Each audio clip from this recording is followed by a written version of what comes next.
In 1922, the world witnessed one of the most significant archaeological discoveries of all time: the tomb of the ancient Egyptian pharaoh, King Tutankhamun. Nestled in the Valley of Kings, this tomb lay undisturbed for over 3,000 years before British archaeologist Howard Carter and his financial backer, Lord Carnarvon, stumbled upon it.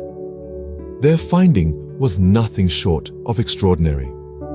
Unlike other royal tombs ravaged by grave robbers, King Tut's tomb was largely intact. It was a veritable treasure trove, filled to the brim with over 5,000 artifacts, offering an unprecedented glimpse into the opulence of ancient Egyptian royalty. However, this discovery was not just about the artifacts. It was about the pharaoh himself.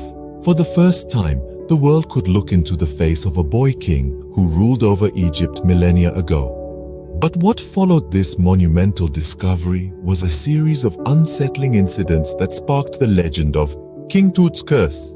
Soon after the tomb's opening, a wave of misfortune struck those involved in the excavation.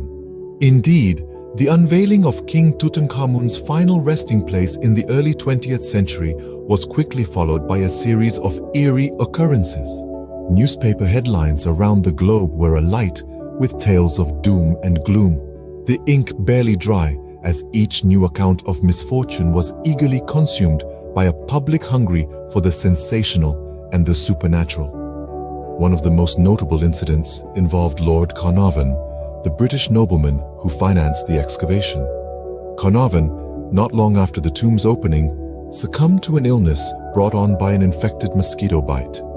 His death, occurring in Cairo, was marked by a citywide power outage, plunging the entire city into darkness. Back in England, at the exact moment of his demise, his pet dog howled and dropped dead.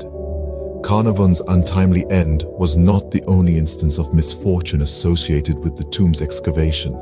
Howard Carter, the man who discovered the tomb, reported strange happenings around his home, including the death of his pet canary, supposedly killed by a cobra, a symbol of the Egyptian monarchy.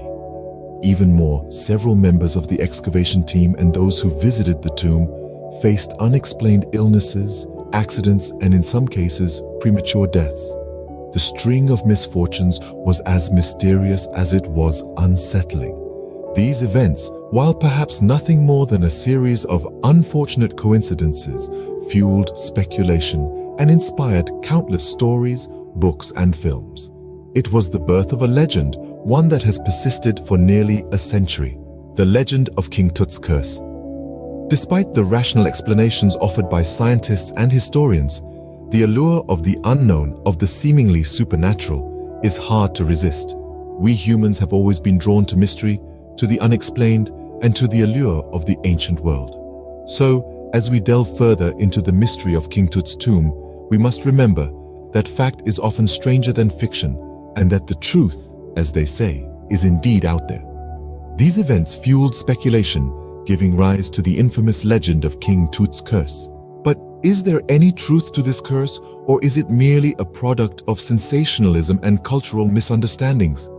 Let's delve into the scientific perspective first. King Tut's tomb, like many ancient burial sites, does present certain hazards. For instance, early explorers could have been exposed to harmful bacteria or mold spores trapped within the tomb for thousands of years. These potential biological hazards, coupled with the lack of proper safety protocols in the early 20th century, could have led to health issues. However, it's important to note that these are natural occurrences, not supernatural curses. In addition, the concept of a curse doesn't align with what we know about ancient Egyptian burial practices and beliefs. The Egyptians revered their dead, especially their pharaohs. They designed their tombs as eternal homes filled with treasures and necessities for the afterlife.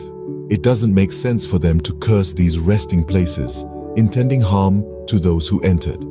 To further unpack this, we've spoken with several Egyptologists and historians. The consensus, the so-called Curse of King Tut, is more a product of media hype than historical reality. Following the discovery of King Tut's tomb, the world was captivated. Newspapers latched onto the idea of a curse, turning natural deaths and unfortunate incidents into a sensational story of supernatural revenge. Moreover, it's also worth considering the psychological factors at play. Fear and anticipation can influence our perceptions.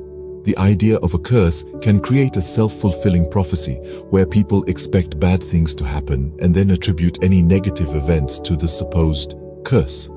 That's not to say we should dismiss the experiences of those involved in the discovery and excavation of King Tut's tomb. Their stories are a part of history.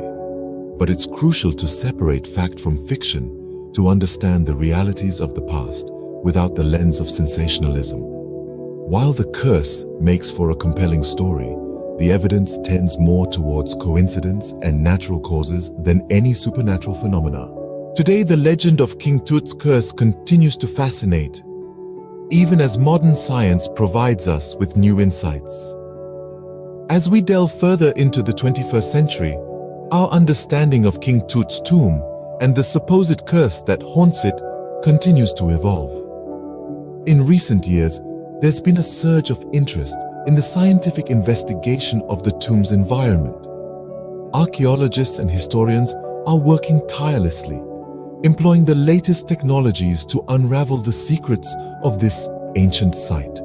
They're examining everything from the air quality to the presence of potential toxins, all in an effort to understand the tomb's unique hazards. Yet, it's not just about understanding the dangers, it's also about finding ways to mitigate them. Modern-day explorers are equipped with a plethora of precautions to protect both themselves and the priceless artifacts they encounter.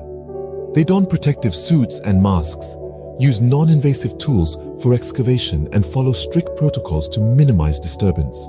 Beyond physical safety, there's an increasing emphasis on cultural sensitivity. As we tread on these ancient grounds, we must remember they're not just historical sites, but also sacred spaces for some. There's a growing awareness about the need to respect the cultural beliefs and the sanctity of such sites.